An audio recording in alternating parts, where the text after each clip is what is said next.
Caros amigos, como sempre, sejam muito bem-vindos.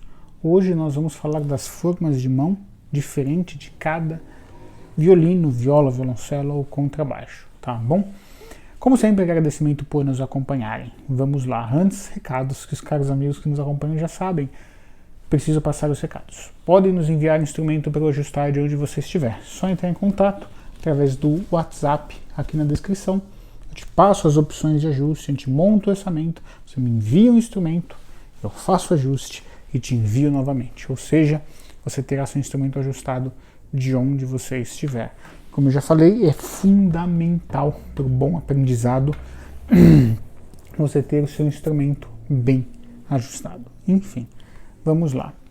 Pergunta amigo, a forma de mão pode mudar de acordo com o instrumento? Eu já observei que tem instrumento que a forma é mais para cima, tem instrumento que a forma é mais para baixo, tem instrumento que a forma é mais aberta, tem instrumento que a forma é mais fechada. Excelente pergunta e excelente colocação. Vamos falar a respeito disso, tá bom? O que acontece? Eu já expliquei que não existem dois instrumentos iguais. Todos eles são diferentes, né? Mesmo um instrumento da marca tal, categoria tal, dois iguais, eles vão ter diferenças, tá bom? E também cuidado com o termo forma, para a gente não confundir a forma de mão, que o músico aprende para saber a distância, uma vez que o espelho não tem auxílio visual, né? O músico pode até colocar, mas isso é no início do estudo. No caso do violino, viola, violoncelo e contrabaixo não tem auxílio visual, né? E aí confundir este termo forma com a forma do instrumento, forma Strade, forma Sancto Serafins e assim por diante.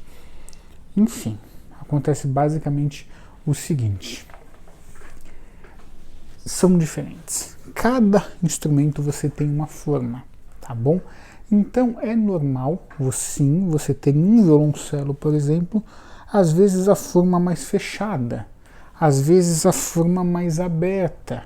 Então o que você vai precisar fazer? Ter seu instrumento bem ajustado e testar e ver como essa forma funciona no seu instrumento. É complicado dizer isso porque tem que ser bem entendido. Quando você toca um violoncelo, você toca todos os violoncelos, você tem que ter ou violino, viola, violoncelo, definir a pergunta. Em certos termos, sim. Em certos termos, não. O músico vai precisar se acostumar com o instrumento. Então tem violoncelos que a forma é mais para baixo. Alguns são mais para cima, também vale para violino. Outros são mais abertas, outros são mais fechados. Alguns recuos de sustenidos você precisa esticar mais, outros menos, de acordo com as características daquele instrumento. Forma do instrumento, distância de corda vibrante, posição do cavalete, como o instrumento foi construído e ajustado e como ele responde, tá bom? Eu já pude observar isso ministrando aula de violoncelo, né? Já dei aula para, se eu for contar, talvez mais de 1000 alunos. E aí a gente vai e toca no instrumento do aluno e percebe que aquele instrumento, a forma é mais aberta, aquele instrumento é mais fechado, tá bom? Então você precisa sim se acostumar com aquele instrumento. Quando um grande museu, por exemplo, cede um instrumento para um músico, por exemplo, o museu tal vai emprestar o violino original Strade para um solista fazer um solo com a filarmônica tal, né? Inclusive depois eu falei filarmônica, lembrei, né? A diferença de filarmônica e sinfônica eu conto para vocês outra ocasião, ou se der tempo nesse vídeo, que é muito legal. E aquele músico vai solar com aquela orquestra, né? E aí o que acontece? O músico não simplesmente, eu sei tocar violino, é só eu pegar e tocar, né? Não. Aquele instrumento é cedido para aquele músico um tempo antes. Para quê? Para ele se acostumar com as distâncias daquele instrumento em específico.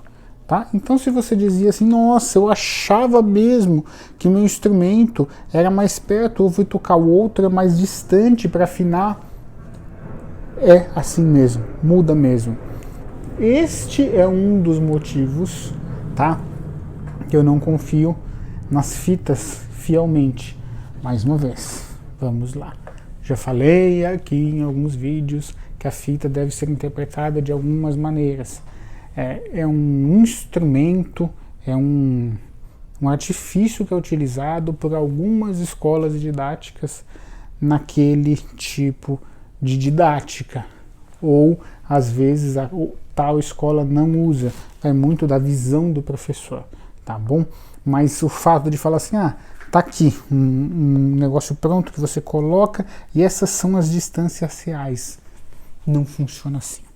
Cada instrumento é um instrumento. Você vai conseguir descobrir isso quando você já estiver num nível de maturidade técnica maior. Inclusive, vou contar uma coisa para vocês. Os intervalos, muitos são ajustados. Já falei aqui o que são intervalos. A distância entre os sons.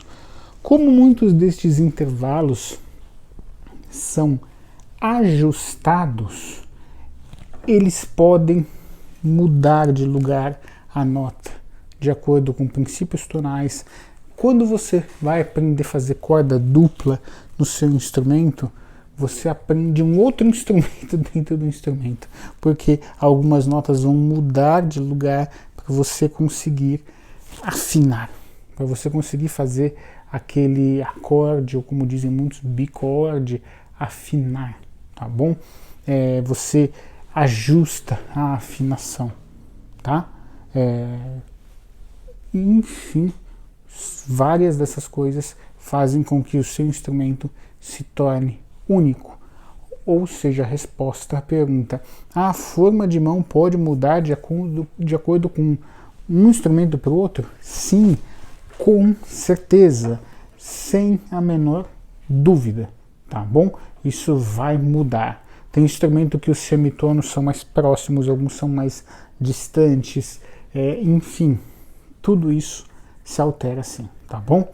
Quem perguntou, espero que eu tenha conseguido responder a sua pergunta e fico muito agradecido por estarem inscritos aqui conosco e divulgarem nossos vídeos. Desde já, muito obrigado por nos acompanhar.